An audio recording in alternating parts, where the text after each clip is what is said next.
पुढच्या घडामोडीकडे कुणाल कामरानं शिंदेंना गद्दार म्हटल्यानंतर आता अजित पवारांचाही जुना व्हिडिओ व्हायरल झालाय। त्यावर शिंदेंच्या मंत्र्यांना विचारणा झाल्यानंतर गुलाबराव पाटील यांनी थेटपणे त्यावर बोलण्याऐवजी अजित पवारांनाही गद्दार म्हटलं गेलं, त्यामुळे आम्ही सेम सेम असल्याचं उत्तर गुलाबराव पाटील यांनी दिलं। दरम्यान शिवसेना फोडल्यानंतर जे अजित पवार म्हणत होते तेच आपण म्हटलंय असा दावा कुणाल कामरानं केलाय।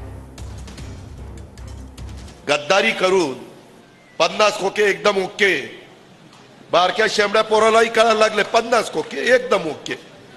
तुमच्या इथं तर ते Y Y Y Y Y Y करावं लागलं सायरन की लोक म्हणतात तो 50 खोकेवाला चाललाय, तो गद्दार चाललाय।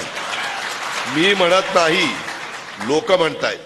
बघा, कुणाल कामरांचं म्हणणं जरी काही असलं तरी एक राहिलेल्या माजी मुख्यमंत्र्याला सध्याच्या उपमुख्यमंत्र्यावर अशा पद्धतीचं टीका करणं मला तरी वाटतं शोभनीय नाहीये।